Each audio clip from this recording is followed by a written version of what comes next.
and so many things happen to attorneys, and I am just absolutely, it's heart-wrenching. Okay, I'm a human being, and all of these things, we know what Judas is. We know who delivers Jesus up. But the reason for leaving the farm and all of our works is to allow everybody the opportunity to leave the farm. If you're innocent, leave the farm. Today I've had a lot of comments on one of the posts I put on my Facebook wall, so I'll just start there.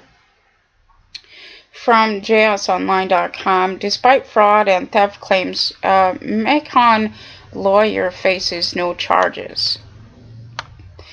Now, getting into this story,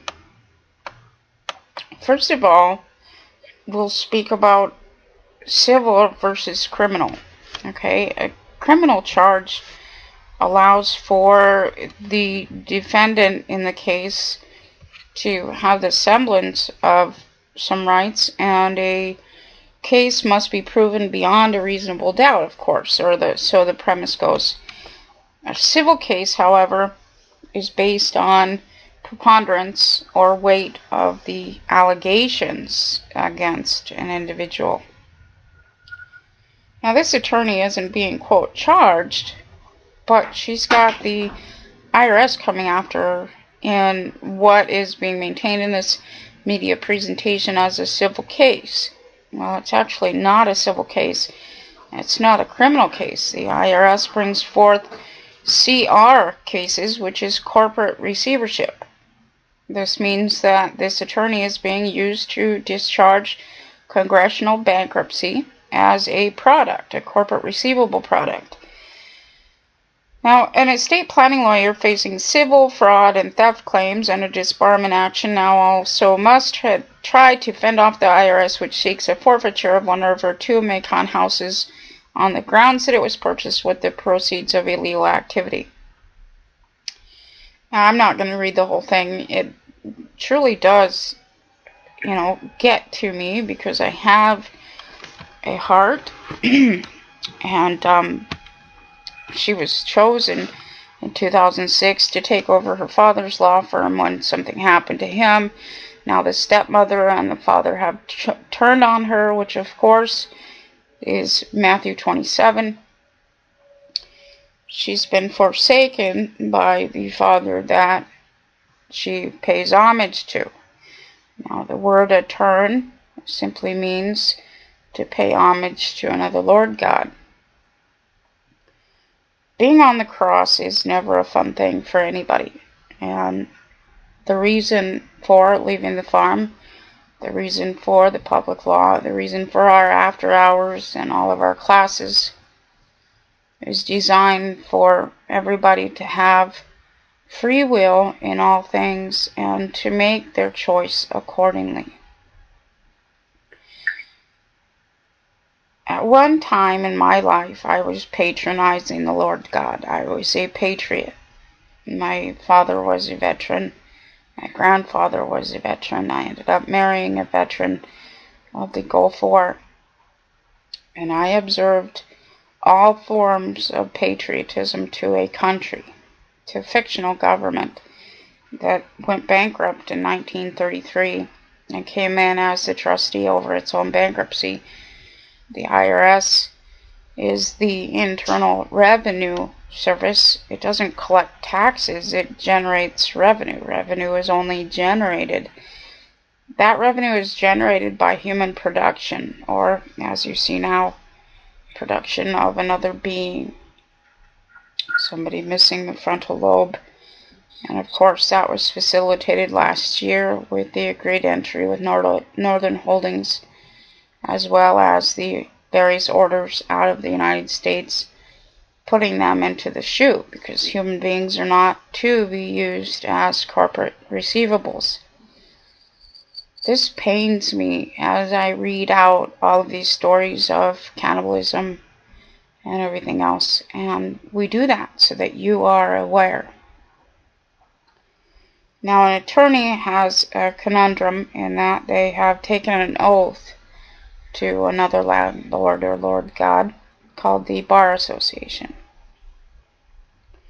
My process, the forgiveness and the executor doc, maintains a hostile takeover of the franchise known as the last name fiction that was created at the docking of an infant.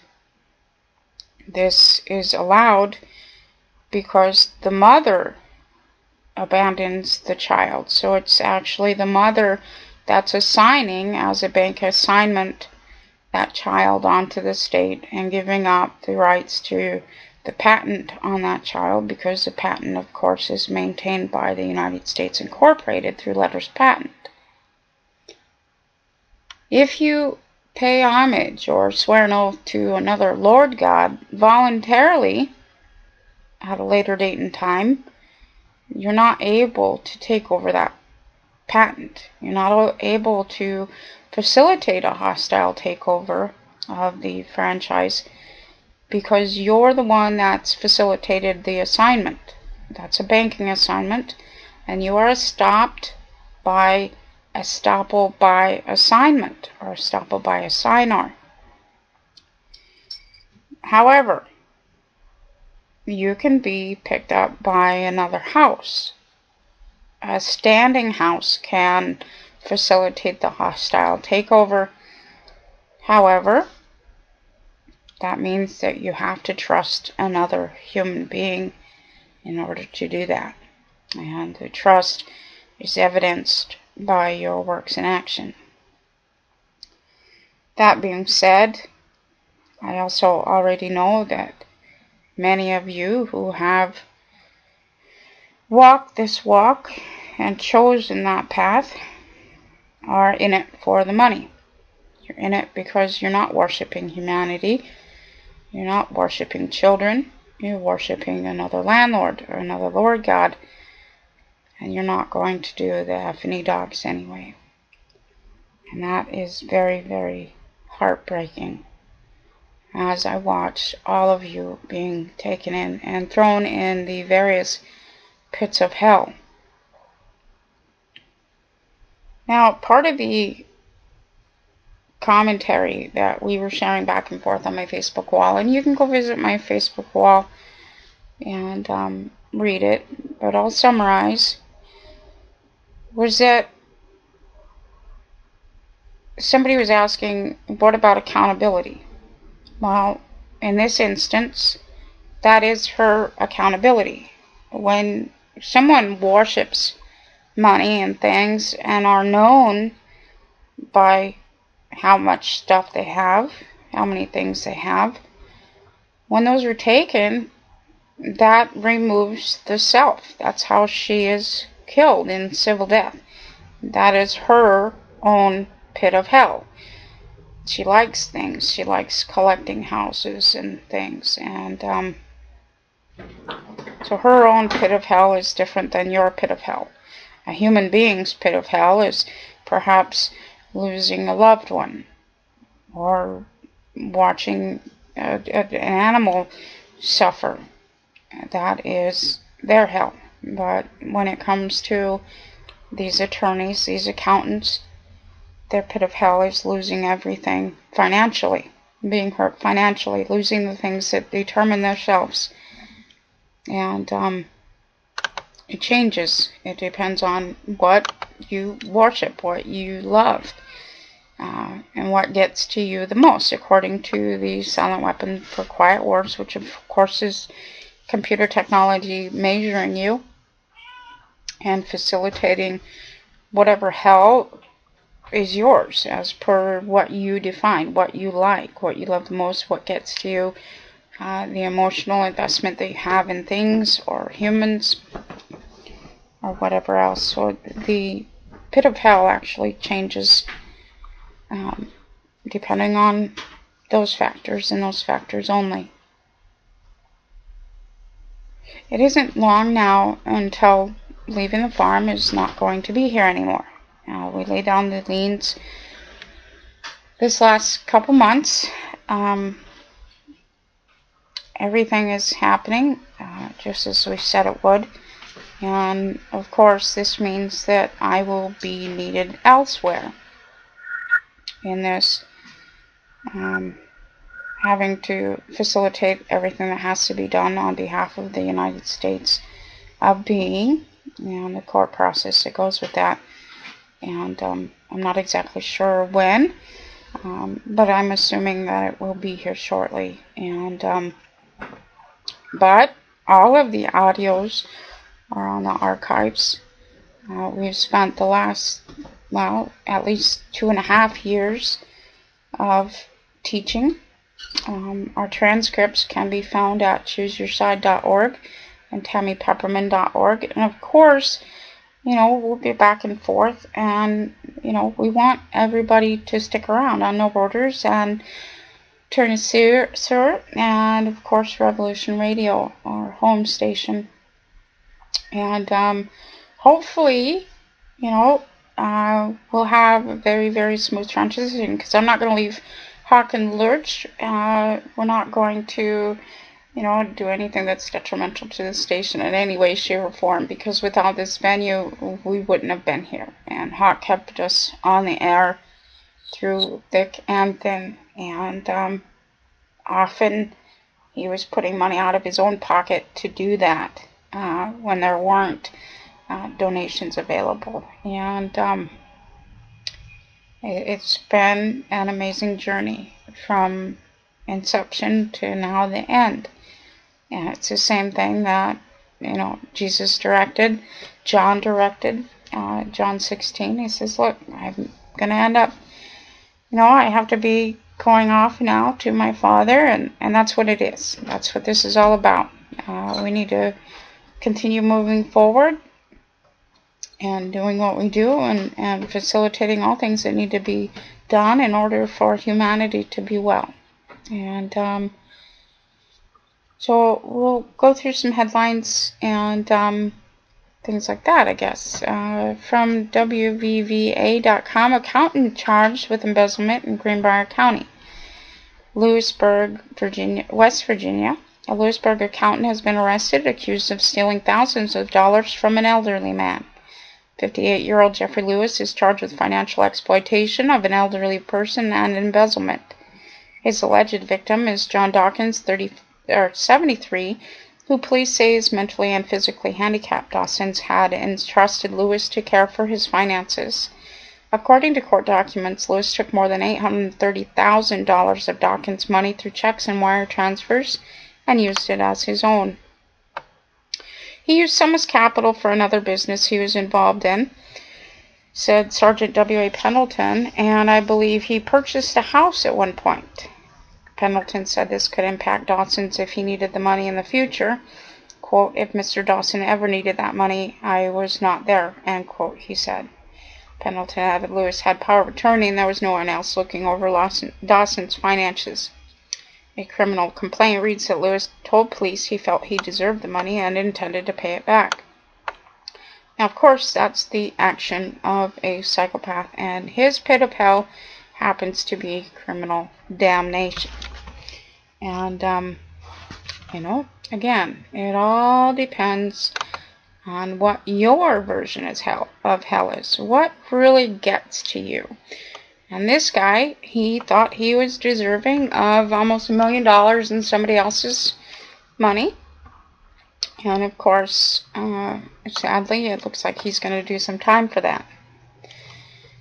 From the sundaily.my. Now, this one is the most profound that I've read this week because of Bo himself.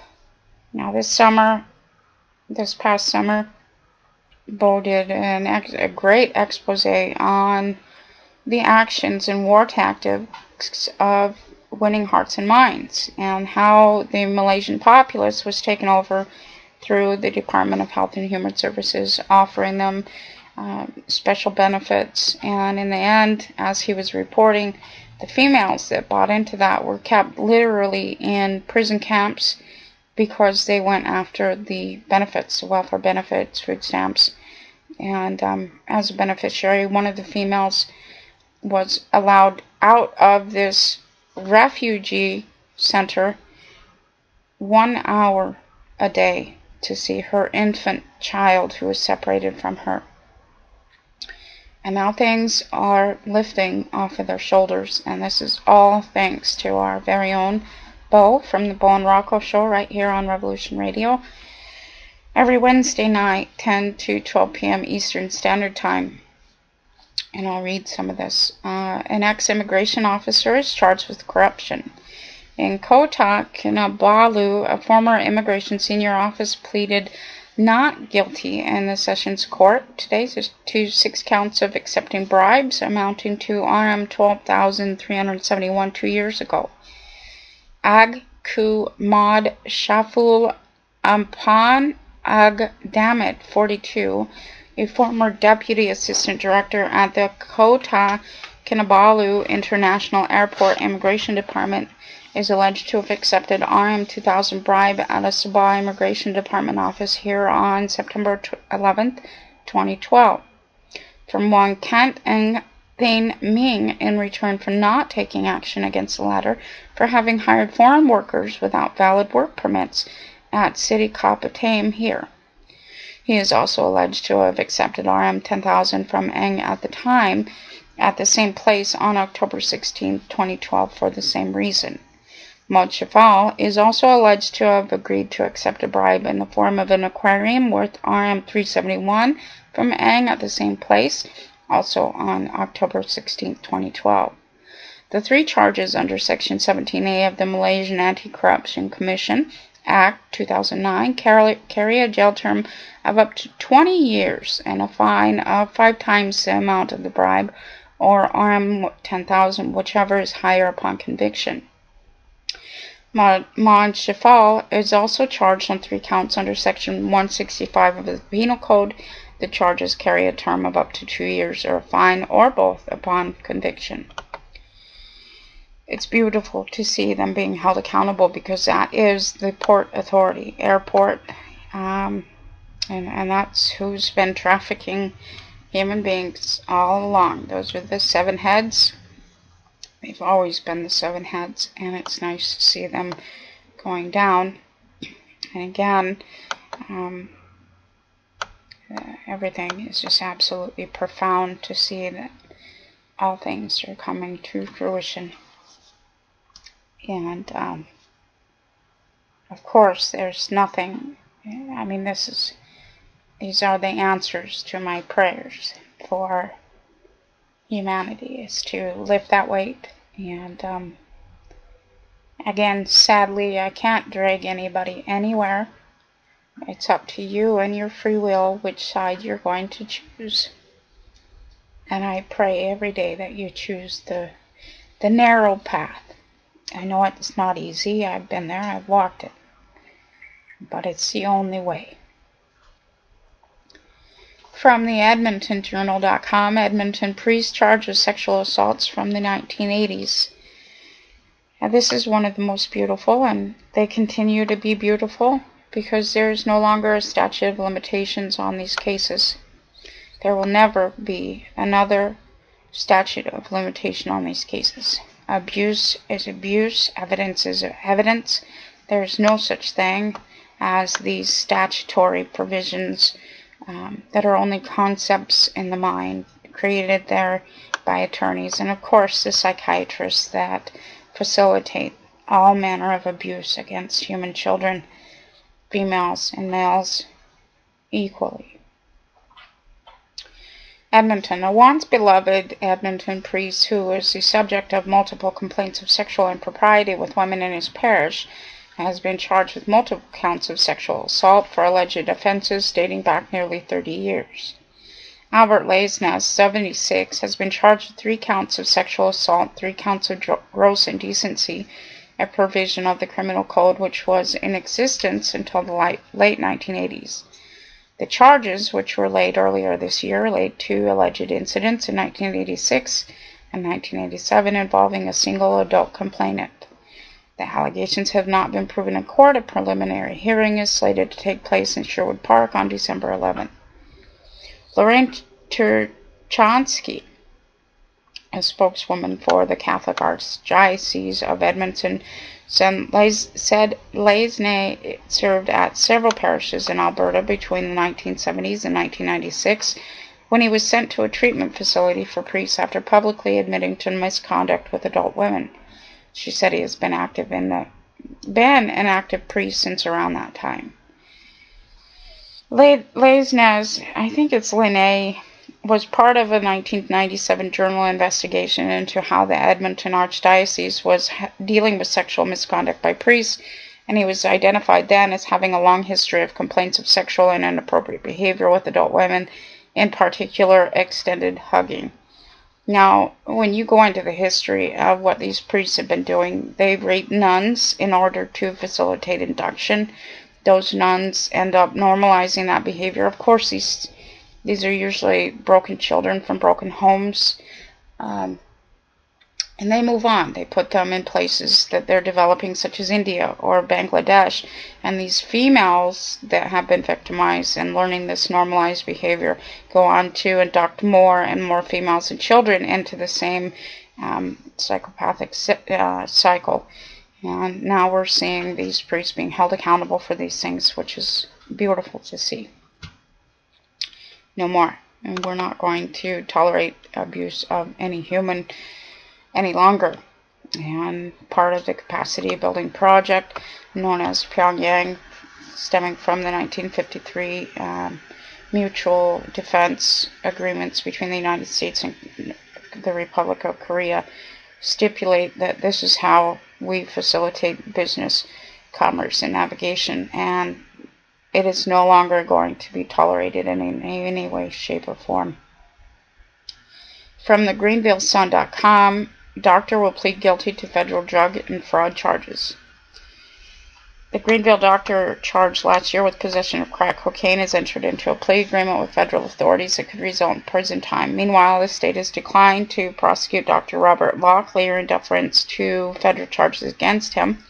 Locklear was never indicted by Greene County grand jury.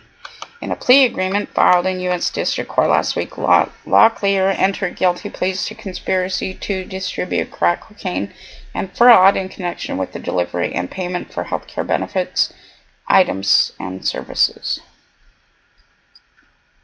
Sick. So there's your Obamacare, folks. That's what it facilitates and maintains.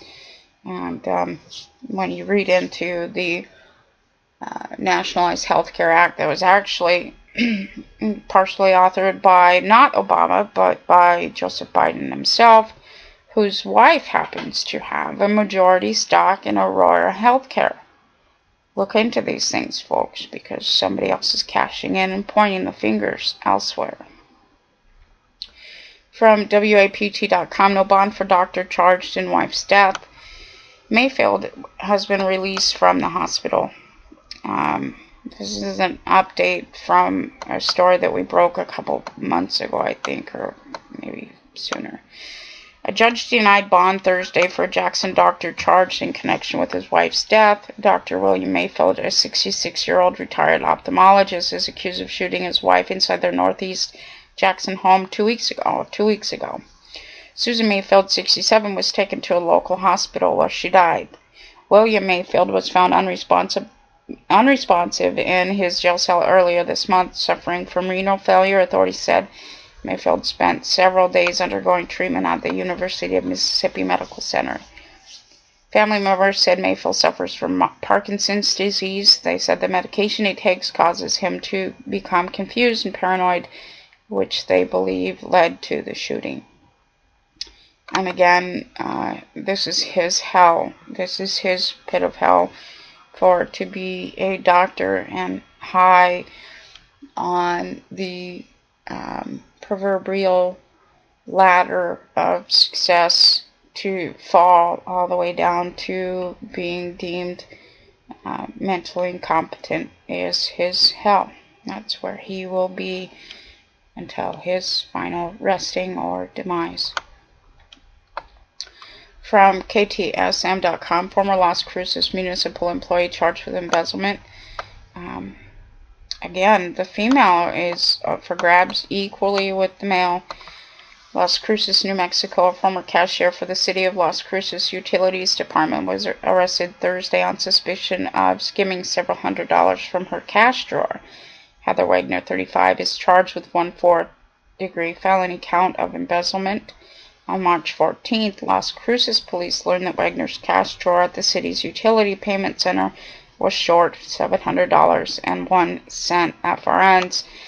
An internal audit was conducted, but the money was never located. On March, Las Cruces police detective spoke with Wagner by telephone on March 21st and asked that she voluntarily submit to an interview. Wagner agreed to do so, but detectives had been unable to reach her since March 21st.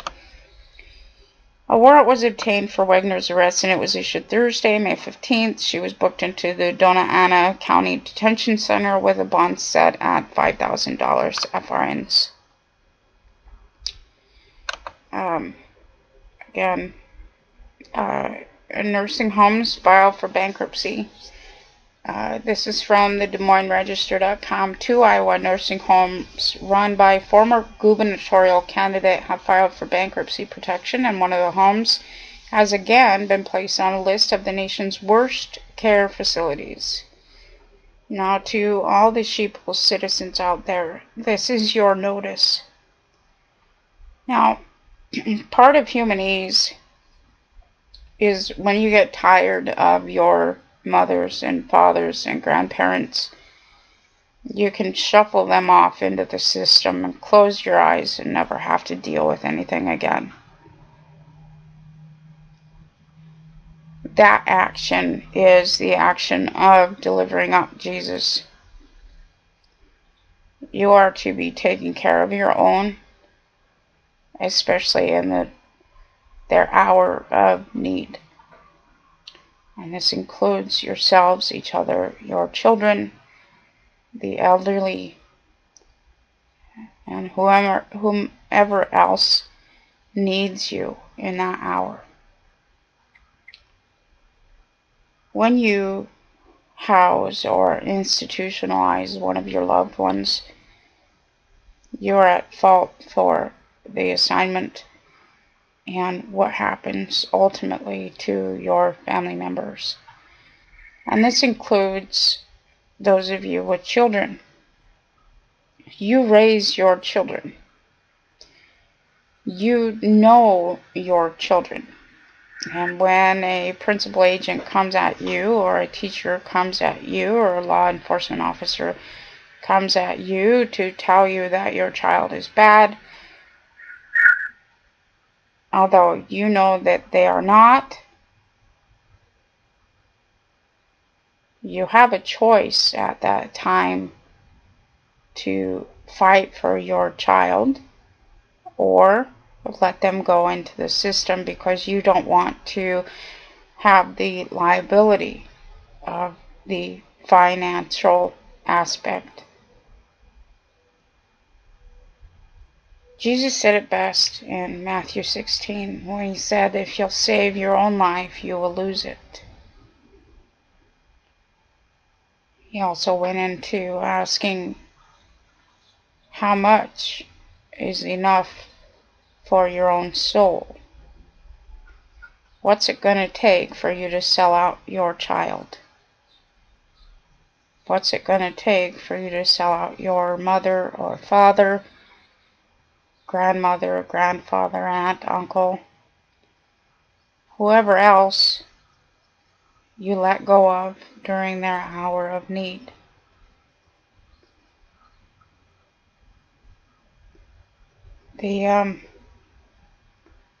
The text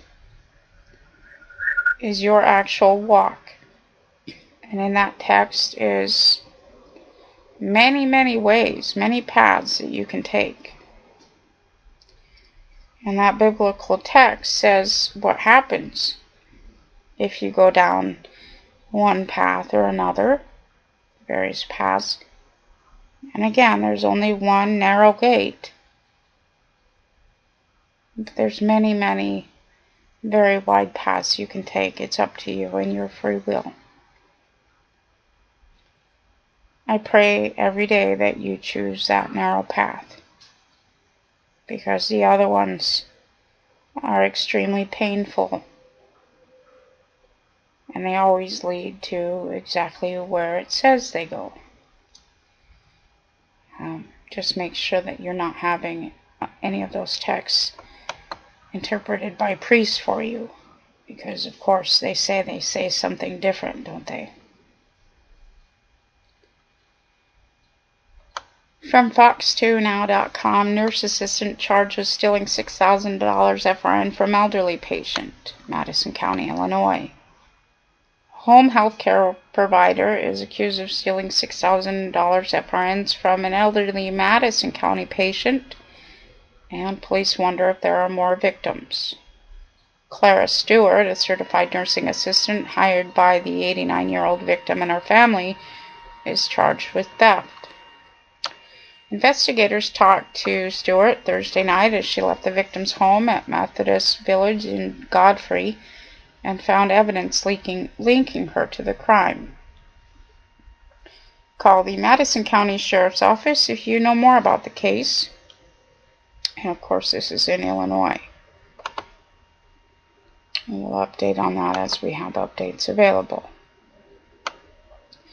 From the bizjournals.com, nurse charged with taking patients' medications. We've had a lot of these incidences. One the other day, a school nurse was taking child's medication. And of course, this all stems from normally addictive behaviors. When you have an entire society addicted to derivatives of cocaine, like those medications for ADHD, ADD, things like that, you're going to have people feeding their addictions, especially to such as that, or pain medications or whatever. And again, please, please, please know what these things are. Anxiety medication, antidepressants, antipsychotics, pain medications, they all have the same effect, and the majority cause lung depression, which causes very, very swiftly your body to go into failure. Your lungs help move blood, not just the heart, but your circulatory system itself is maintained by the lungs, and when the lungs are depressed, your body cannot get fluid out of the body, which facilitates a drowning death. And these things are considered lethal injections. If you look at the use of these very same medications in the prison setting to kill or execute human beings. Police say a nurse at a Louisville health care facility denied patients their medications for months, taking them for herself instead. Brandy Hatter, 26, was a licensed practical nurse at Oaklawn Health and Rehabilitation on Shelby Station Drive. She was arrested Tuesday afternoon at that facility. Hatter is charged with theft of a controlled substance and neglect of an adult by recklessness. Just sick things. Let's see, from WTAE.com, school principal found guilty in health club lewdness case. Pittsburgh, a suspended Pittsburgh Public Schools principal was accused of committing lewd acts in a sauna at LA Fitness in McCandless, was found guilty Wednesday afternoon. Alfonso Dululis, 37, was charged with unlawful contact with a minor, corruption of a minor, open lewdness, indecent exposure, and harassment for the incidences from February 2013 to August 2013. He was found guilty on all counts. Quote, we recognize that when you have 3 victims post Jerry Sandusky, that the odds are stacked against you, but it was our job, end quote, said defense attorney Phil DiLucente. Quote, we attempted to show that each story didn't make sense, and I think that we didn't leave anything on the table. The jury clearly disregarded the whole defense case in chief. Well, evidence is evidence. The jury of 7 men and 5 women began deliberating shortly after 10:35 a.m. Jurors had questions about some of the photographs, and Judge Donna Jo McDaniel made the decision to send several pictures of the sauna to members of the jury. After the jury was charged with the case, there was some confusion over whether a tweet sent by one of the alleged victims was properly admitted into evidence, which that's just a gameplay of these attorneys. That's how they play the game. Shuffle it off the table if it's not properly admitted. It doesn't matter if it's evidence or not. You know, we gotta use that attorney work product doctrine to swing things in our favor. And again, apparently this time that didn't work, and he was found guilty. The district attorney's office said De Louis' bond has been revoked while he awaits his sentencing hearing on July 29th. So we'll update down that one as updates become available. An interesting one from NewJersey.com, NJ.com. Former Trenton Mayor Tony Mack and brother sentenced to prison in corruption case. Let's see here. Sorry about that, folks. Slowly, my processor must be working hard. Former Mayor Tony Mack was sentenced to 4 years and 10 months behind bars yesterday for his corrupt dealings while serving as the capital city's mayor. Quote, official corruption undermines the public faith in government and threatens the integrity of our democratic institutions, end quote, said Judge Michael A. Shipp as he handed down the sentence, which was shorter than the 63 to 78 months that the statutory guidelines recommended. I love that recommendation, you know, because depends on who's who, don't it?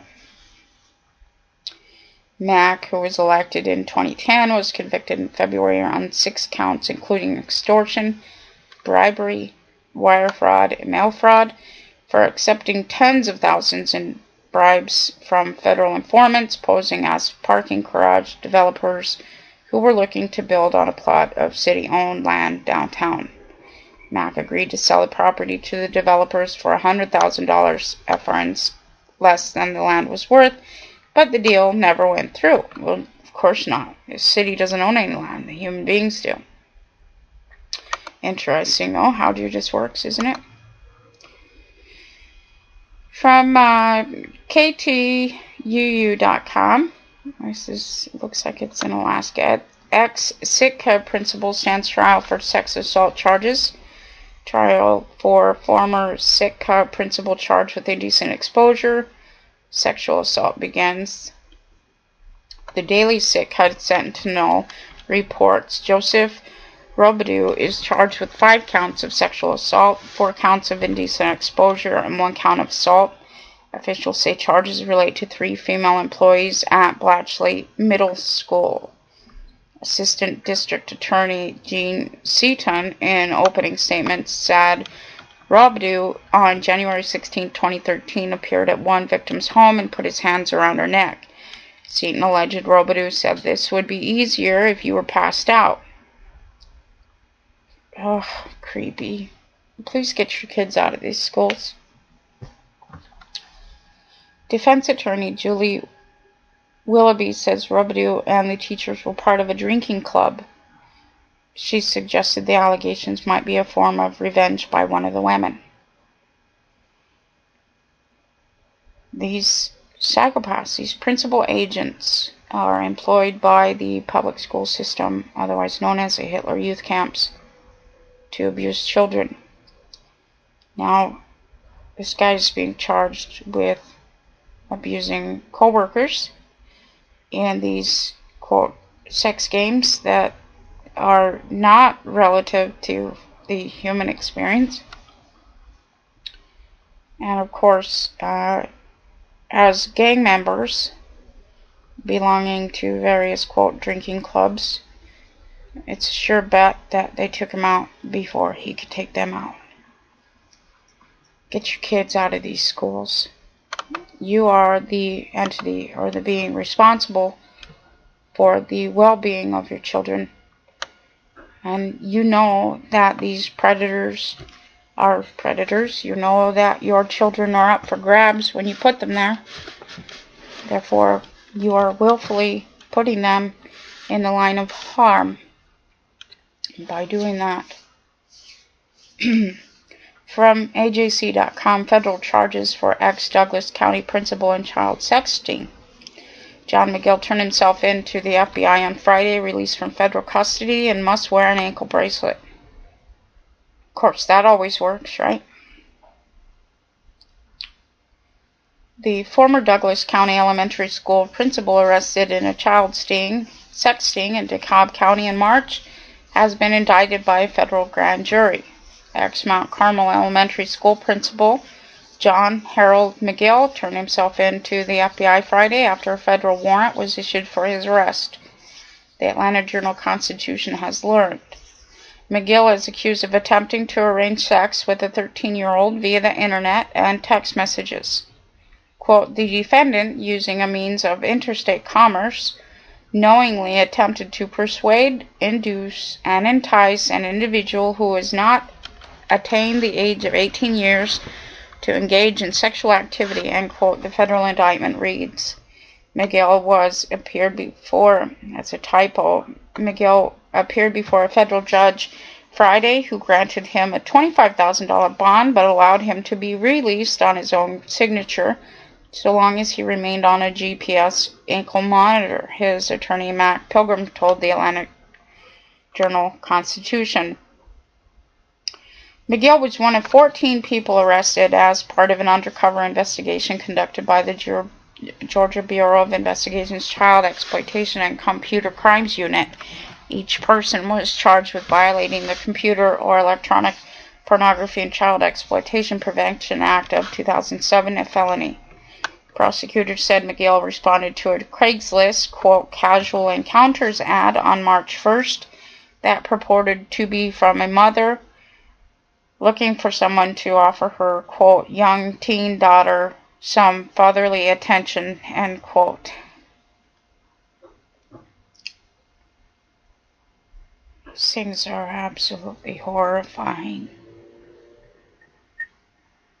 If you don't stand up now, you get what you get. If you put your children in these places of harm, you will be held accountable for those things. As with knowledge, you are acting with intent after that, knowing that your children are going to be harmed. I'll continue reading. After exchanging emails and texting with a police officer pretending to be the mother, prosecutors said McGill agreed to drive from his Villa Rica home in Lithuania for a sexual rendezvous with the daughter.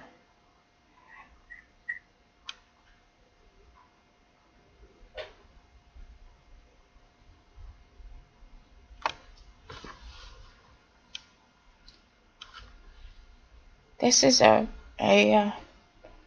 school principal who can't find enough children in the school setting to abuse,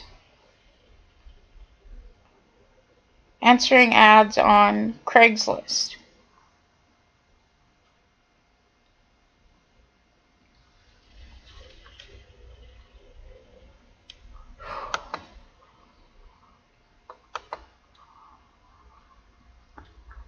You can go read the story. From Reuters.com, Dominican Republic's empty bottles diplomats under scrutiny.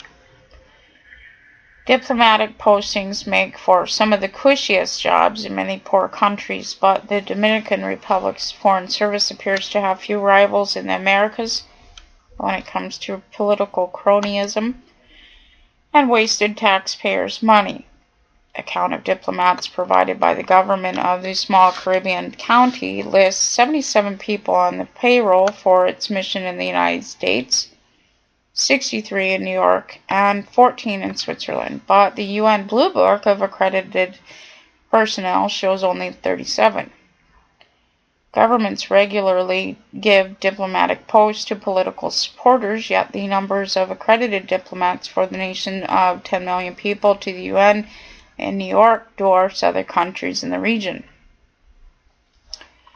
For example, in Colombia, which has more than 4 times the population and an economy more than 6 times larger, has 16 UN diplomats. Mexico, Latin America's second largest country by population and GDP, has 21.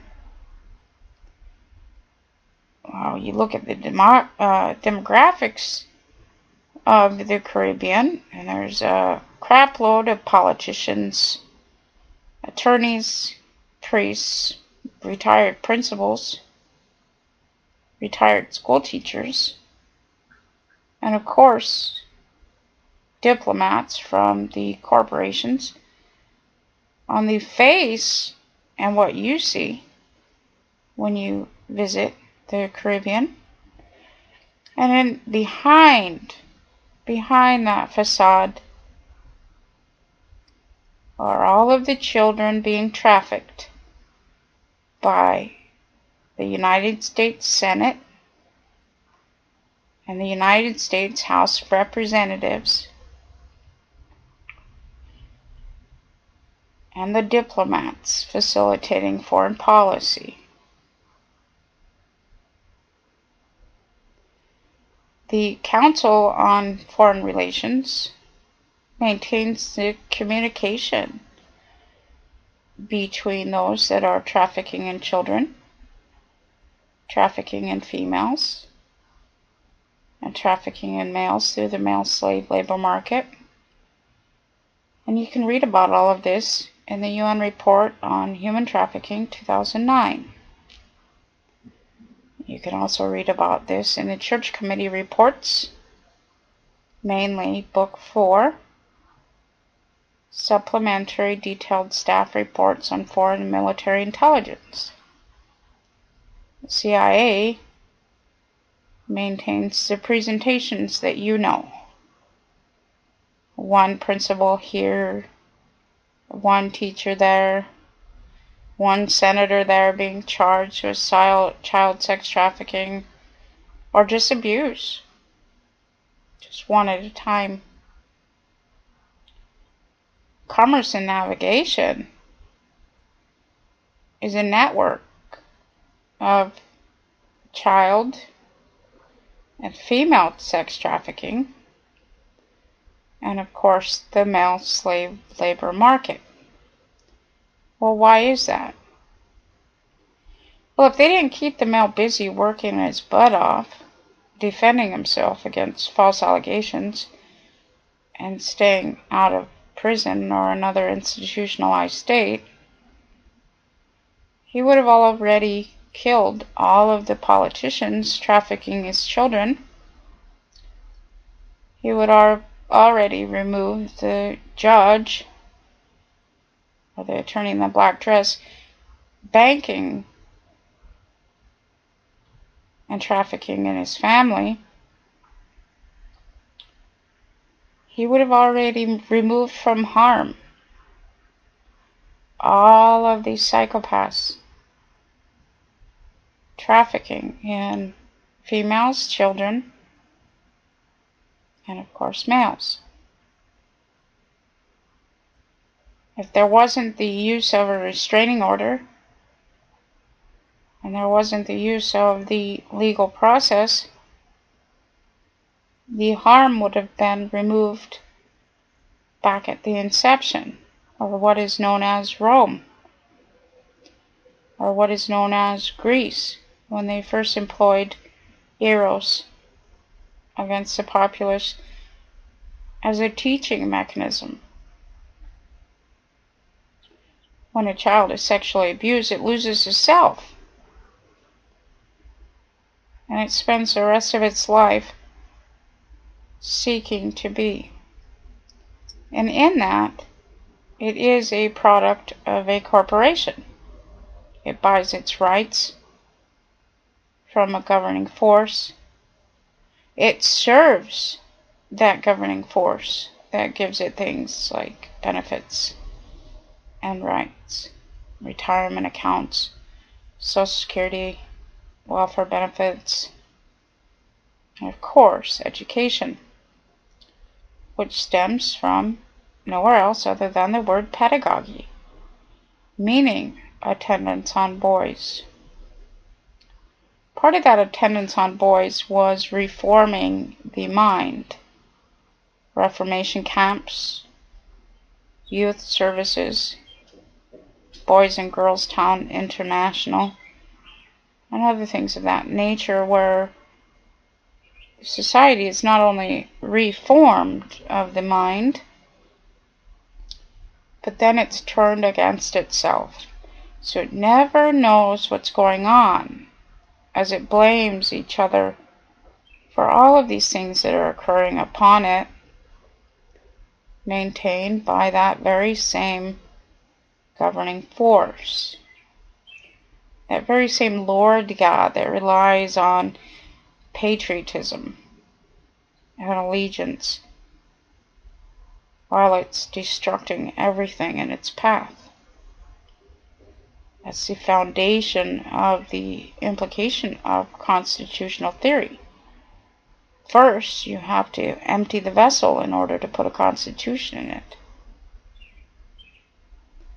And the best, easiest way of emptying that vessel is, of course, perpetrating pedophilia, child sex trafficking, induction by priest, induction by nun, restraint through, quote, child protection, restraint through, quote, adult protection, facilitated by guardian ad litems or conservators for corporations that are bankrupt since 1933. This is all part of the capacity building project known as Pyongyang, as per the mutual defense agreements between the United States Incorporated and the Republic of Korea. That was deployed upon the schools in Illinois first. That's why as you drive through there or go there, it feels like Babel. It feels and looks like Sodom and Gomorrah, because they employed it there first and indoctrinated the citizenry that were there so that they could carry it on to future generations. And as they found a way to get out of Illinois, it was employed on the rest of society. Each model theory, in the form of, quote, states, simply takes advantage of market conditions. So when you guys weren't fighting each other as much as your government needed you to, they deployed the Uniform Marriage and Divorce Act, which is UMDA, in Minnesota. That carried through to Wisconsin and is what you know as, quote, no-fault divorce. No fault sounds really, really nice. However, it was a means of attorney work product doctrine. There's no evidence. So normally what would occur if you got married or you entered into a contract with somebody and you abrogated that contract, you were the one that lost everything.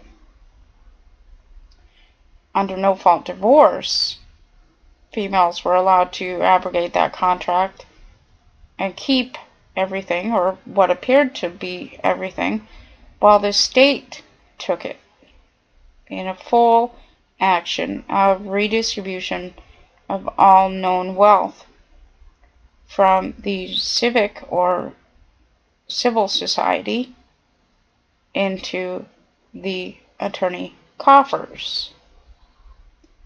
The reason it was employed on you at that time was because you had amassed a wealth, or a certain amount of wealth. You had the housing boom and the internet boom and all of these nice things and trinkets. We'll be back after the break, folks. Stick around. Click on our support pages. Every little bit helps. We're also simulcasting tonight on No Borders Radio in the UK at nobordersradio.co.uk, as well as Tunistore at tunistar.com. I'm sorry about that. I can't. I always... oh,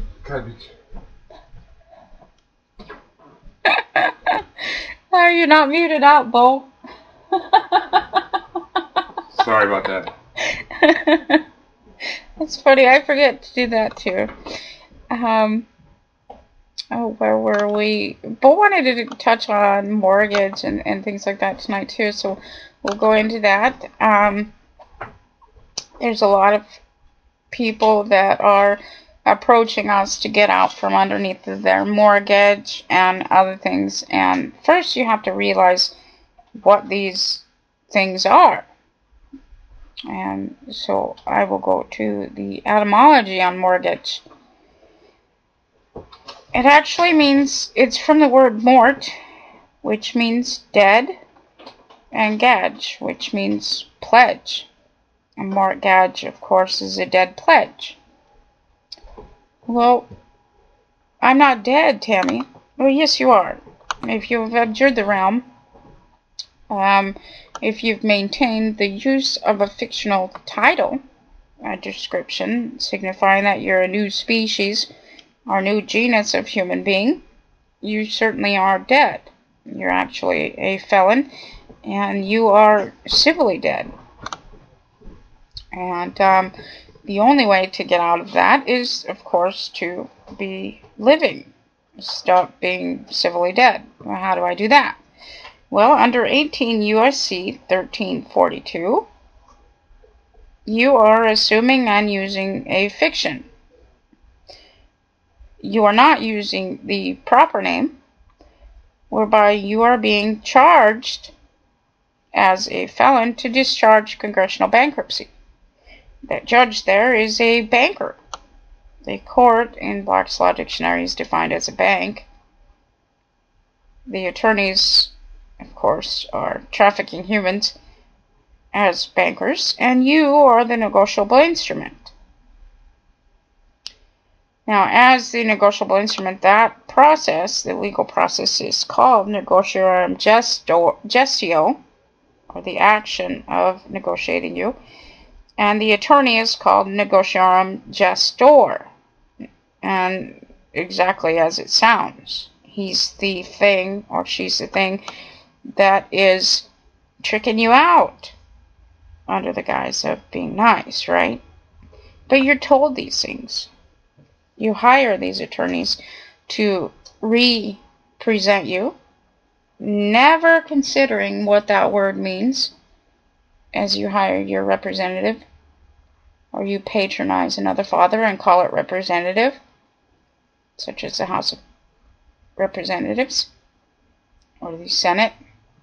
And when they combine together, they are called Congress. They are also called a confederacy when they combine together under business agreements or articles of incorporation. Now, confederacy, defined in Black's Law Dictionary, says that it's a criminal enterprise. Bo and I read that the other night on Leaving the Farm, and you can find that at our YouTube channel, Revolution Talk Radio on YouTube. We defined many things the other night, trying to give you the opportunity to step out of this. And of course, right after that, we get a flood of beings contacting us saying, how do I get out from underneath this mortgage? Give me a quick fix. Show me where I need to sign. Well, it's not that easy. It's a very, very narrow gate. It's a wide path. And in your walk, you're going to have to experience many, many, many things, unless you simply listen to our audios and read the documentation of our case. Well, I don't have that much time. Well, I'm sorry then. I had that much time. I had 37 years to experience all things under the sun. I've experienced many, many things. And in my experience, I've probably come out with, what would you say, Bo? Couple, maybe 1,000 hours of audios or less. Oh, I know, maybe at least that, because you've got, if you dig way back, stuff that you did with James Madison and Jack Bauer when he was still with us, and the my private audio shows, and yeah, so it could very well be approaching that. Yeah, and it's all there. All you have to do is listen rather than experience all things, you know. And in my walk, you'll find in the old transcripts, in the old archives, my interactions with the agents as it played out.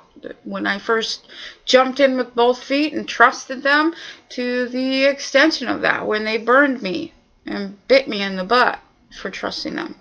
And all of these things are on a record. It's basically a timeline of my own walk. And of course, the case. Yep. And what happened when I... Even if we haven't read all of that on the air yet, it is easily found where you can download it, read it online, what have you.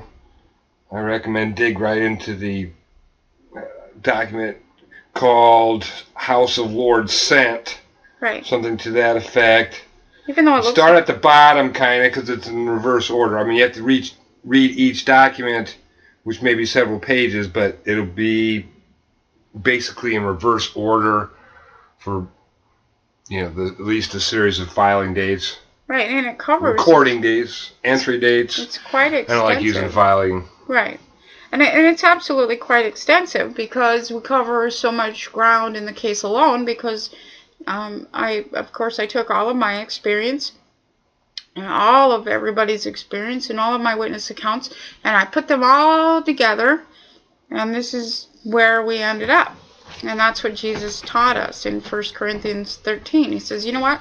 Suffer and bear all things. That's your function. You just do it. And that's what evidences their works and actions. And you can't do that otherwise. Now, from the text, from what I've read, only one of us has to suffer all things and bear all things. Now, I'm not a martyr. I just enjoy the truth. And so in this, suffering whatever, I was going to go through this anyway. I mean, that's a walk.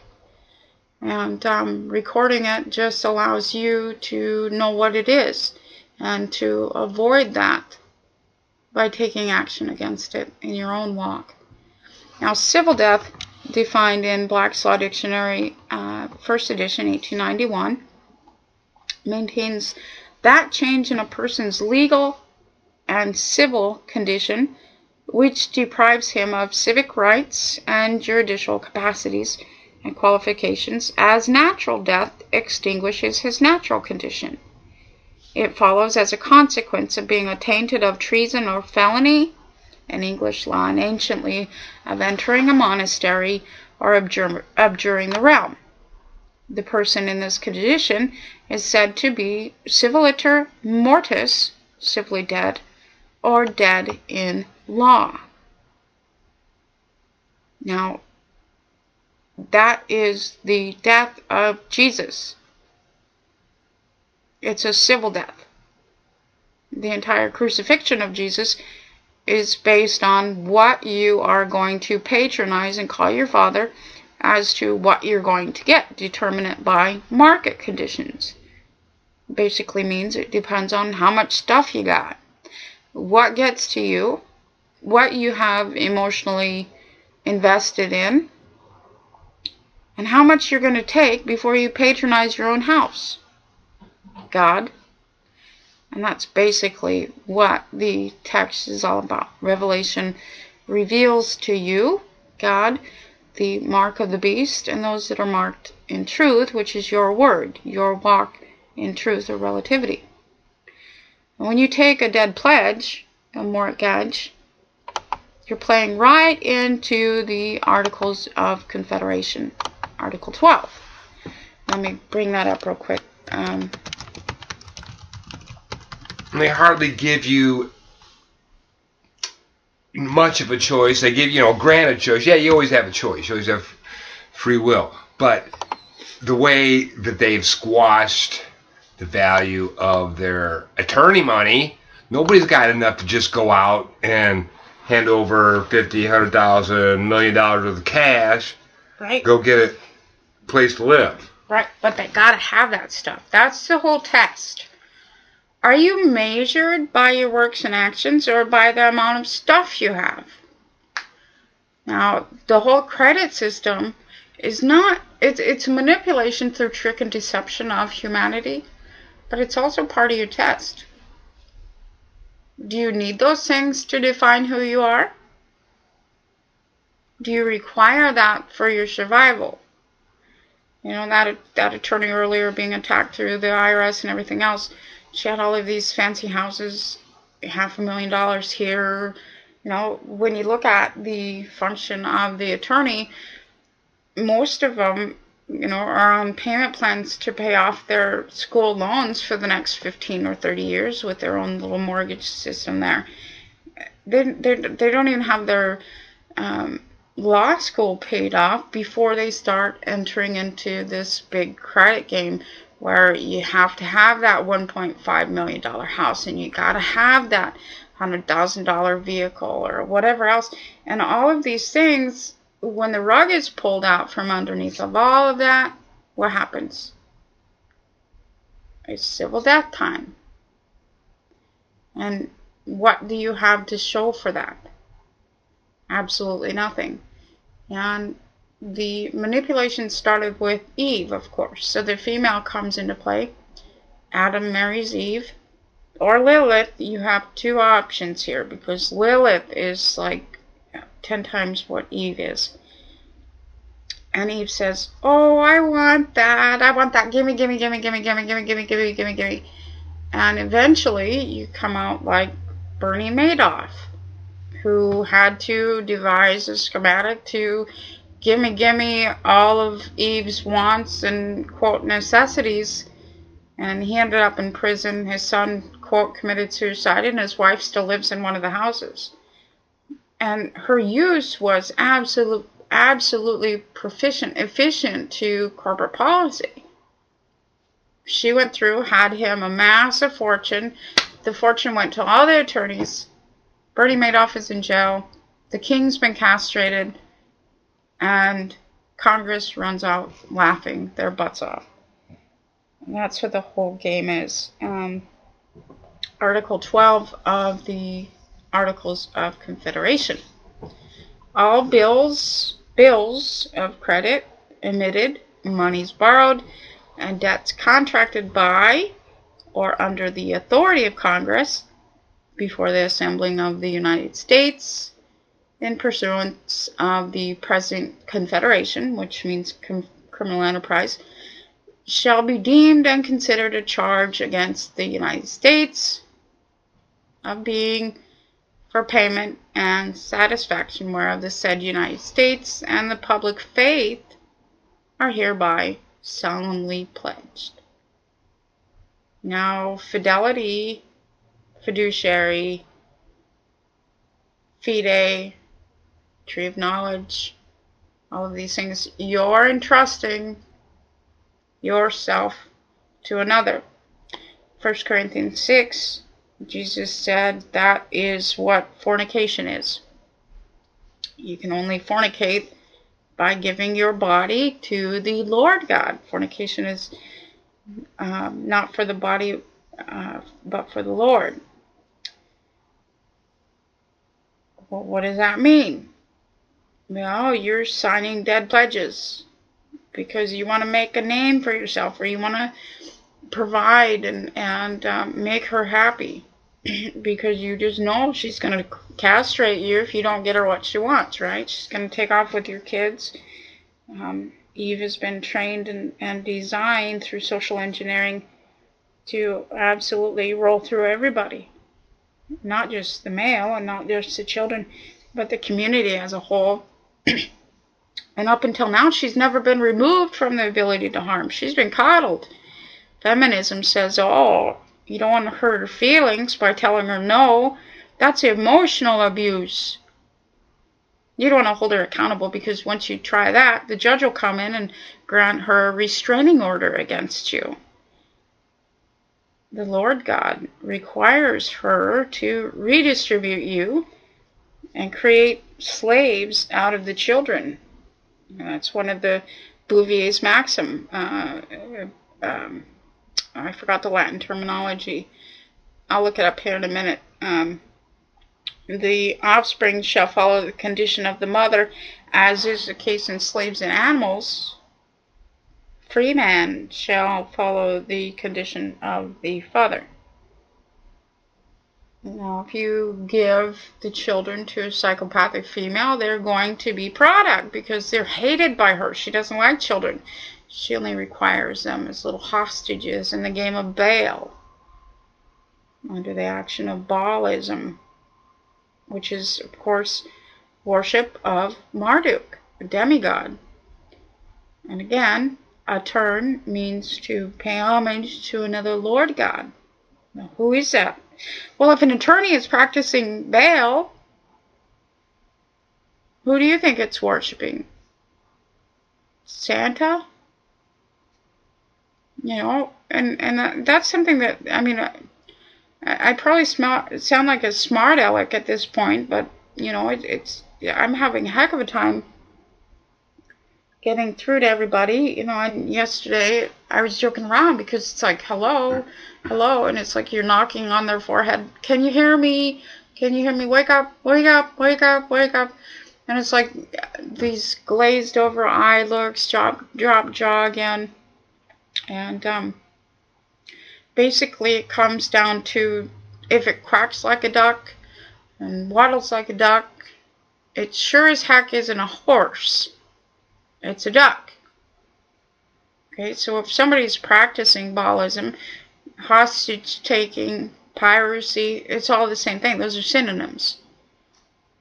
You know, if it acts like a pirate, talks like a pirate, walks like a pirate, it's a pirate. Well, there's no doubt that they've rigged the game, though. So, okay, yeah, for one, they go to lawyer school to be an attorney, because they want all the credit they can get with it and all the things they can get and the lifestyle they can have. I mean, that's the lure of it. But, and the other side of the coin is, though, that they've made it essentially, basically, there's little escape from the Federal Reserve note, which is all attorney money, which is, you know, they tricked you out to make the money in the first place, that they have more of and you have less of, to the point where they even shut off basic needs that the earth provides us from people. Right. You see what I'm saying? Right. Okay, you know, with them, I mean, you have to participate in their game in some means or fashion, just about, unless you are totally self-sufficient at growing your own food, raising livestock, and the whole 9 yards, right? And then on top of that, well, okay, now you want some electricity to run some of your things. You got to generate your own electricity. But if you purchase electricity, you got to partake within their Federal Reserve note system. Right. Or you figure it out and you hold them accountable, and then you reverse that. However, it doesn't reverse it. We've facilitated so much. Okay, we pulled everybody out. The presumption is life. The presumption is general welfare. However, if they're contracting with free will, then they're contracted. They're evidencing by their works that they're civilly dead. And you cannot drag them away from that other daddy or the Uncle Sam's tit they're sucking on. That's the whole point of the test. It's not easy. I've experienced this. That there's no doubt. And there's no real getting out of it, even for myself, as just by the laws of necessity. I've had to use Federal Reserve notes to gather, to do food gathering and things like that. Absolutely. Gasoline isn't paid for by silver or gold. Absolutely, and you go through the female just like it's written in the F&E docs. And that's the whole point of you holding the estate. Now, nobody wants to trust each other. Nobody wants to trust each other, human beings. Everybody wants to give their trust over to that judge, over to the representatives, over to that attorney, over to their county, over to their state. Nobody wants to trust each other. Everybody wants to be pit against each other. Well, what do I get if I do that? What do I get out of that if I do that? Well, it says in there what your reward is. But only if you get to the end. You have to go all the way through. Now, in my walk and everything that I've experienced, that I've recorded for you to listen to read, to delve into, I've shown you how to avoid that experience. The majority of the time, it's simply equitable estoppel. Laying down and recording your F&E docs is the first step. Then walking as a sovereign state is the second step. Nobody wants to do that. They want to be holding on to that sea of commerce and land at the same time because they don't want to fall off anywhere. Well, Bo didn't do that. Because it is Roman law. It's all or nothing. It's win or take all, or nothing.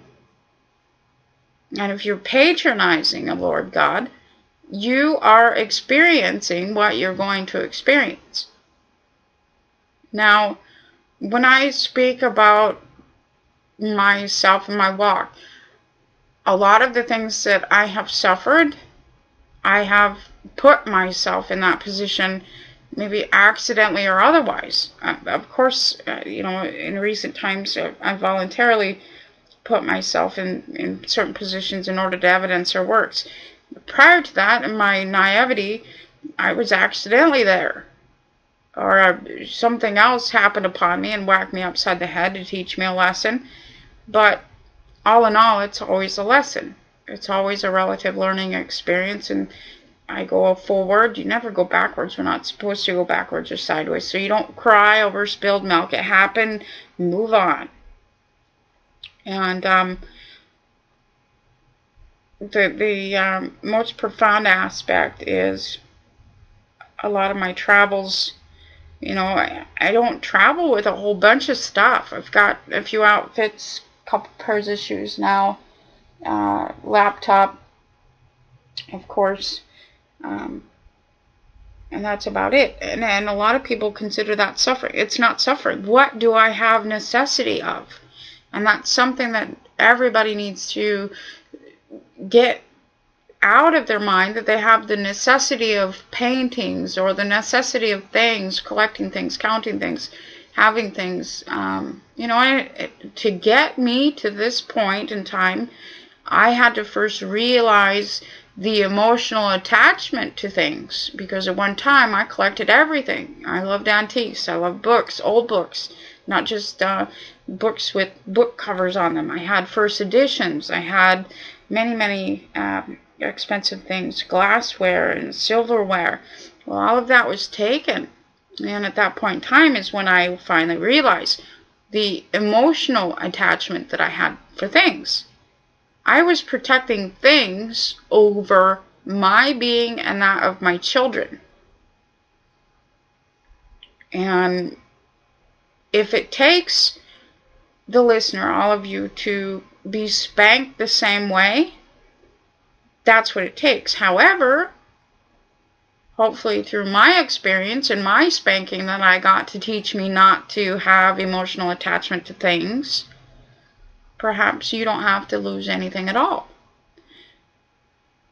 You see, there's just, it's not only just a test, it's the test of relativity, of absolute humanity. Because at one time, my mind was perverted. I was seeking title. I was rushing out to get every title that I could. Metaphysicists, sociology, psychology, all of these things, political science. And that's funny when I think about that one, because at one point in time, they had to convince me to get into poli-sci, and of course the other day I was brought into thinking about Professor Rummel, because he's an absolutely amazing poli-sci teacher. But we need to drop those things that are not priority. And children are priority. Our families are priority. Our community is priority. The human beings are priority over any amount of stuff. And it took me a long time to get here, but again, that's what the audios are. That's what the documents are. That's what everything is. Right now, we've evidence to the point where they are taking our stuff, though, as an act of war. Absolutely. And they're being held accountable for this. And that's what the whole point. But again, now we've done everything on behalf of humanity, in the assumption that humanity won't be patronizing that other father. You have to patronize your own houses. You have to actually stand and be on that house, or in that house built of stone, rather than in the house built of sand, because it'll happen to you. Because now that the United States Incorporated owes the United States so much, what are they going to do? They're not just going to take each other. The easiest pickings are taking their citizens that are patronizing them. Yeah, I get so irritated when these things come around, like that truck rally, and now it's the Operation American Spring. And even though I guess it was a fairly low turnout, disappointing to these patriots, there's all this rallying of the Constitution. We must support our Constitution. That's probably one of the most irritating phrases I've ever heard. We got to get constitutional sheriffs. That's another irritating phrase when we evidence how that played out in our case. Absolutely. That the sheriff coming to seize your property is acting under that Constitution. Right, and acting as to acts of commerce and private acts. And that's how we got them. Well, I'm directly referring to that Commerce Clause. Absolutely. As far as the Constitution and the sheriff being a constitutional sheriff, it's ridiculous on its face. Right. I don't want to hear any more about these constitutional sheriffs. It's just irritating. Well, after I told them this stuff. Right. We got a text earlier today from an attorney. It looks like an attorney. And in the text, he's like, well, I have sovereign immunity. I have sovereign immunity. And he starts going into what sovereign immunity is. Okay, a sovereign state, at its foundation, a sovereign state is defined by its adherence to public law, public acts. That means its adherence to one law, do no harm. Okay? Public acts refer to acts that are conducive to humanity. If you read 28 U.S.C. 1603, it points that out. Right. 1603 actually points out what a foreign state is, which is not a sovereign state. It is defined as a corporation facilitating business through the use of human product, which is absolutely opposite to public law or public acts. Okay, now stopping there for one moment, to the attorney. You can claim and say anything you want to say. I have sovereign immunity, I have sovereign immunity. In the attorney oath under the Emergency Banking Act, 12 U.S.C. subsection 73, that oath itself is evidence of human trafficking, which is under private acts and acts of commerce, and there is no immunity in that.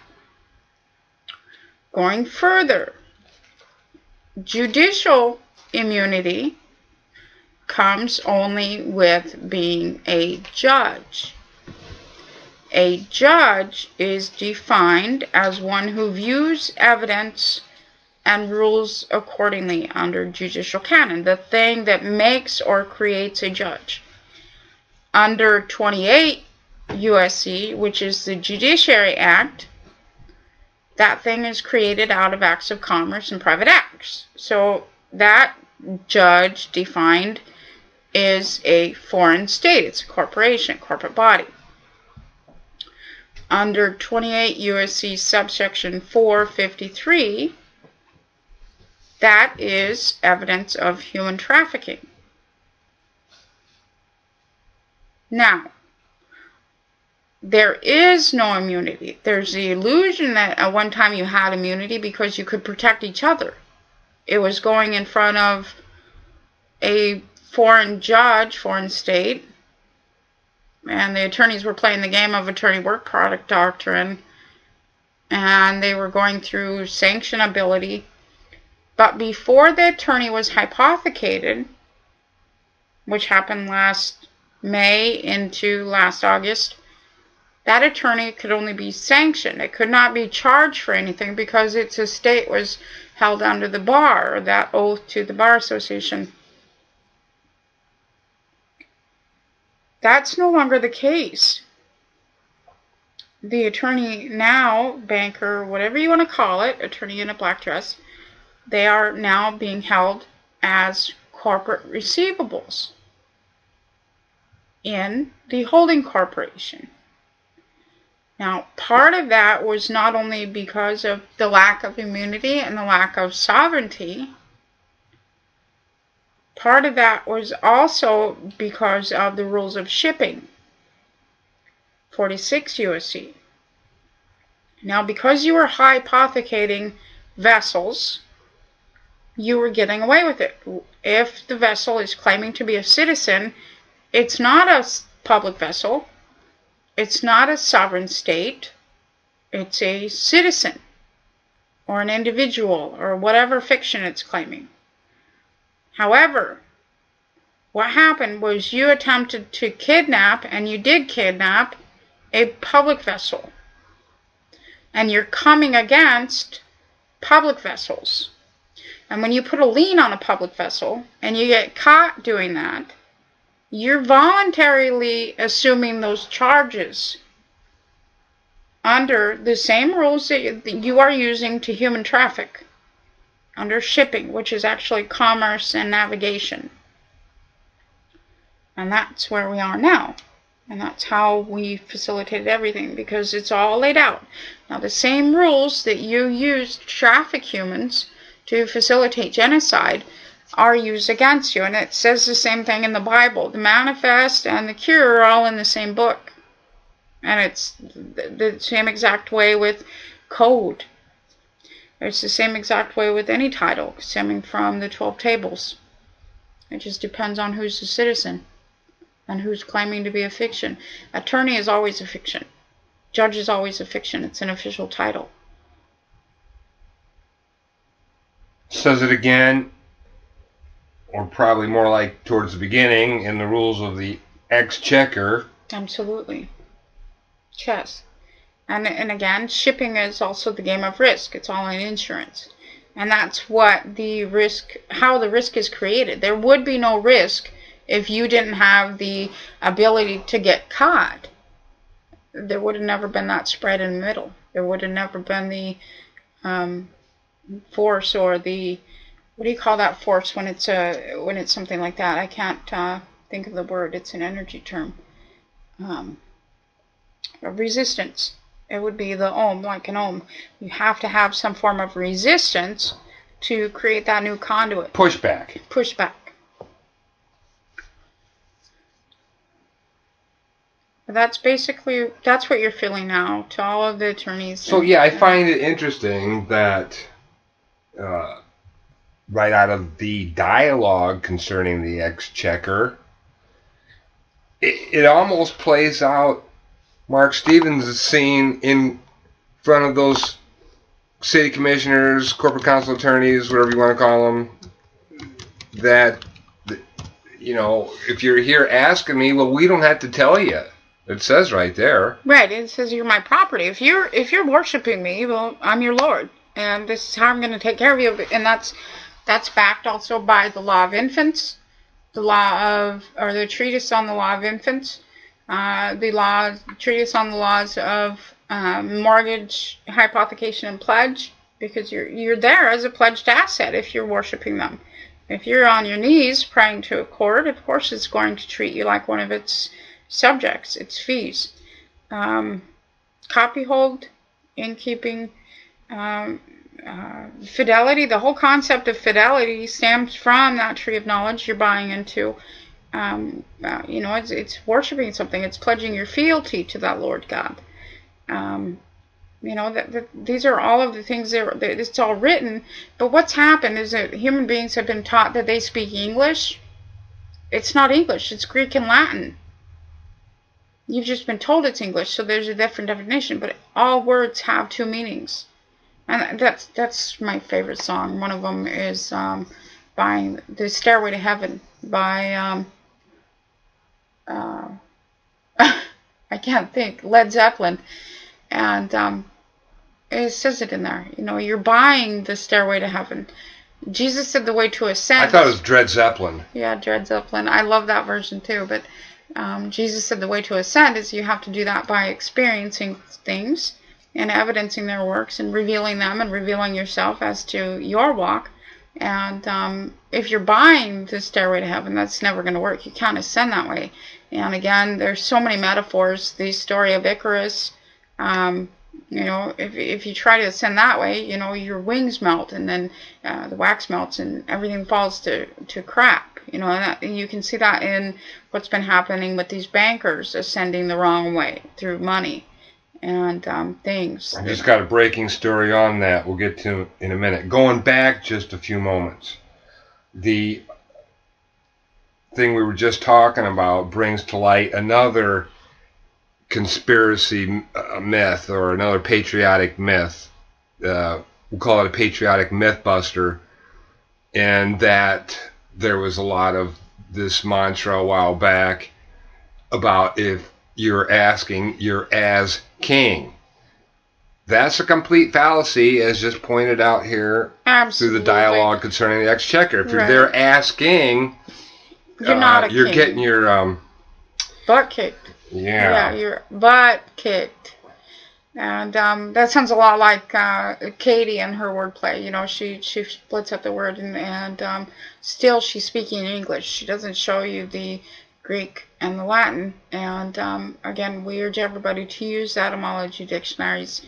We urge everybody to go look up the Greek and Latin roots of these words, and suffixes and prefixes and all of those things, because what you're speaking in English is absolutely not what you're actually speaking. Yeah, that's such a big deception right there, in that there is no such thing as English, really. It was just devised as a language for the attorneys using Greek and Latin to better administrate us. Right, and before it was called English, it was called Roman. And you can go look up the Roman alphabet and all sorts of stuff, and you'll find the same exact language. And it just changes according to market conditions or what face it needs to put on. And I know that you've been trying to get people to read the Treaty of Westphalia, but everybody really needs to read the Treaty of Westphalia. Well, you're the one that brought that up and brings to my attention that I should revise and update the whole intro story to ChooseYourSide.org with the scenario of the Roman Senate, now what we call Congress, because that Treaty of Westphalia has to go in there towards the more modern time of the chronological order in which I tried to write that. So maybe that could be updated. But yeah, we got a couple maybe stories here to finish out if you've gone everywhere you wanted to go with that. You said a lot about how the mortgage actually ties into 28 U.S.C. 453, for one. The thing you're patronizing is the thing that is getting you hypothecated. Absolutely. Yeah, well, we did have a banker here that jumped off the second floor this time now in Central Park West Apartment. Oh, 22nd floor. Yeah. Yeah, he was really trying to commit suicide. Well, there's, the one in Islamabad a while back. He only jumped off the 10th or 11th floor. Now they're just up in the ante here, I guess, on right. And again, I don't think that they're jumping off. I think they're being pushed. And it all goes back to the metaphor of Icarus. Go read what that was about. Look at it from your new eyes, the awakening eyes. The eyes that are open now from learning what the exchequer is and all of these things, and the stairway to heaven, and buying your way out of things and throwing money at things rather than, in relativity, dealing with it. You have to deal with some of these things. Now, we've taken that weight off of you. The majority of you just simply don't contract. That's it. Don't contract. And we'll be circling back here in a minute. But if you contract, there's nothing I can do. You're patronizing another Lord God. And the United States court and all of our functions and whatever we can do, all of our houses, we can't just pick you off of another, because that's not your intent. You're evidencing your intent by patronizing another.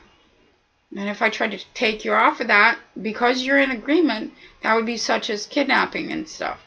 So it's up to you whether or not you're going to patronize that thing or, choose your side. Go ahead.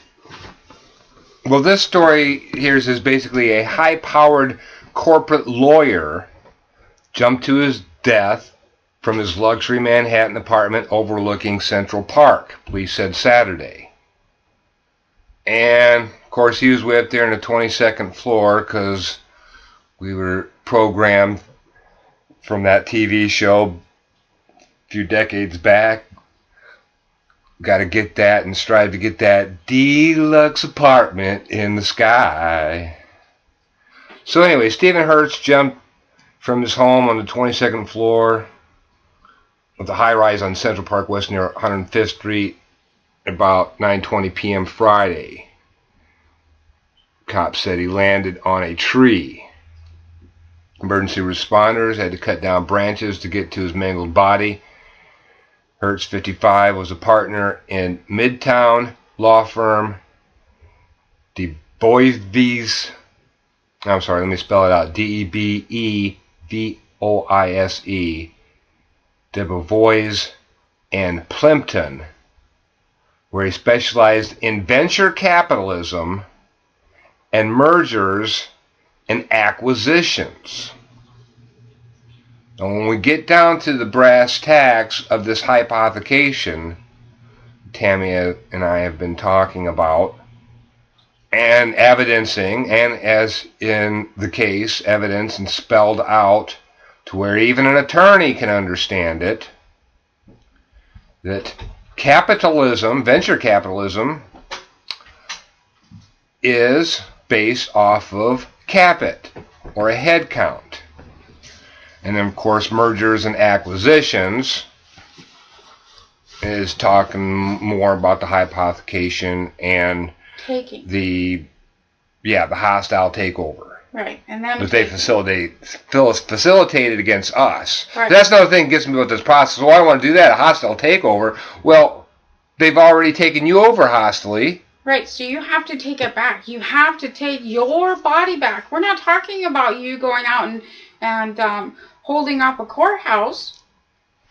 We're talking about you laying down the forgiveness and the executor doc, recording it as a property deed, and hostilely taking over your own body, being your own government.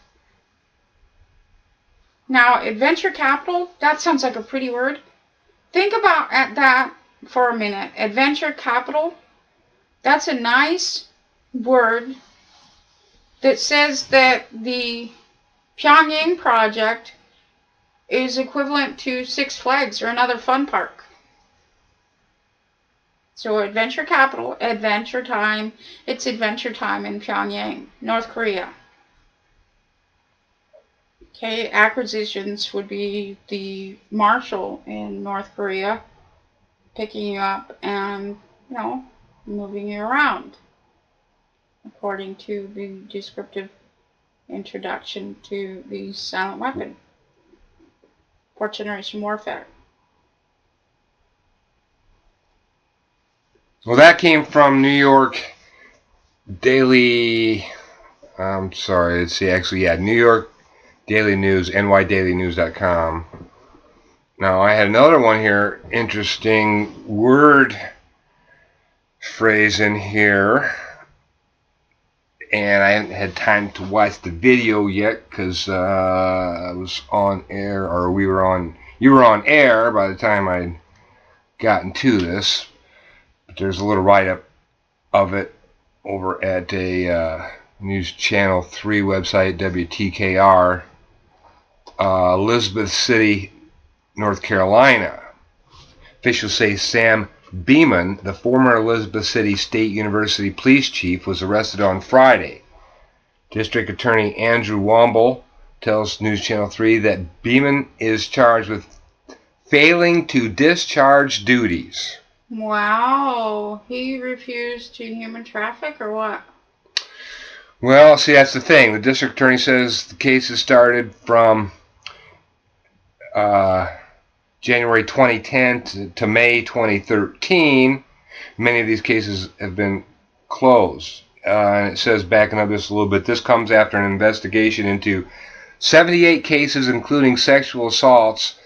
State officials say he failed to investigate properly.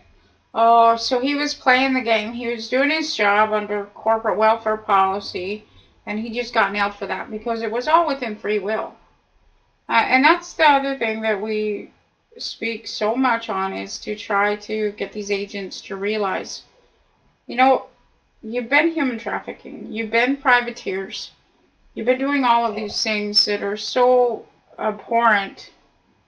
But many of you have been doing those because you're puppeted by corporate counsel attorneys. Well, we know these things. We've evidenced these things. It's in the audios. Scott K. Summers, for example, in that conversation. The conversation I had one night with Dispatch when they attempted on Chadwick. All of these things are on evidence. We know who's who. And if you're innocent, well, get out of there. You need to, roll on corporate counsel. Unless you want to be like this guy, a fall guy. He just got charged for doing his job. Now, corporate counsel is the one that put a block in between him and the investigation. They call all the shots.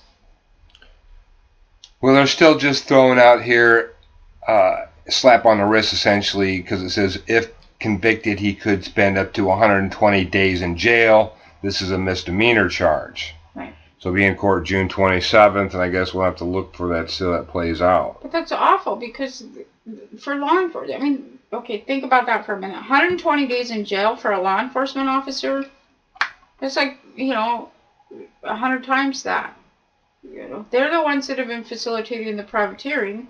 Right, as long as he's not going to a federal golf club or something, right. Is the right, and it always says whether or not they're going to federal prison or not. It'll notate federal prison. That one says jail. Yeah. And that really usually means general population, and that's not a good place for any law enforcement to be, because they're the ones that have been tricking out humanity at the behest of corporate counsel. Yeah, and of course, police misconduct, they won't let up. They had, they've got story after story about police getting charged here now. Yep. And the attorneys are pitting humanity and law enforcement against each other. And they know who puppets law enforcement. They know who calls the shots. And they facilitate these actions that they do in their policy. Like, for example, this one, Louisville, Kentucky, a man filed a lawsuit against an officer claiming the officer struck him in the head with a flashlight and fabricated charges in an attempt to cover up the assault. And that's their policy. Trump up all the charges you can. Make sure if you're bringing somebody in, you lay down all the charges right to begin with and facilitate as much banking as possible with this. And look at the inception there. Now, the officer was directed by policy to injure a human being. Now, who benefits from injury? When you're brought into law, injure, is it law enforcement that's benefiting? No, they get a paycheck for being privateers. The attorney in the black dress, prosecuting attorney, and all of the other fee-splitting, fee-sharing attorneys are all cashing in on that injury caused by that law enforcement officer that is now the fall guy. He's the one being sued, but it comes from directives of corporate counsel attorneys and all of these actors in the court setting that are cashing in on that injury. Here's one that's in your face that it's corporate counsel. In Flatwoods, Kentucky, the city council voted to fire the suspended police chief after finding him guilty of the charges that he had been lodged against him, or that had been lodged against him. Those charges included insubordination, inefficiency, conduct unbecoming a police officer, and violation of the city's personal policy. Oh, so they just rolled on him. Well, you know what? Right. I mean, for the average person reading this, though, they're not going to see it for what it is. Right. It's sick. And this is why we're here. We're not only here for the citizenry, we're here for law enforcement too, because you guys are the ones that are being pit against each other in the promotion of civil war, which is what Congress was found guilty of. Corporate counsel was found guilty of promoting civil war. Now, this Flatwoods, Kentucky police chief probably was getting ready to roll on them. Right. Do not speak your intent. Matthew 6. Matthew 6. To all law enforcement. Matthew 6. Do not tell them that you're coming. If you have evidence against corporate counsel, you're law enforcement. Arrest them. Bring it forth. Come into the United States court. Anyone can petition the United States court. Now, we don't charge anything. We don't do anything, but you have to be a sovereign state. You have to have your house foundation down, the forgiveness, the executive doc, your own fee schedule, and your ordinance of the estates. We are not administrators. We are not here to cash in on your demise. And so if you're not a sovereign state, I'm sorry, because everything is based on your fee schedule. And it's so sad that I mean, come on, we've got to get this done and over with, folks. And yeah, there's a pending lawsuit against them too, so that's even more evidence here. Be well, everybody. We'll see everybody right here. Studio A, Wednesday nights with the Bo and Rocco Show, 10 to 12 p.m. Eastern Standard Time. Be well. Love you. Thanks, Bo. All right. See ya.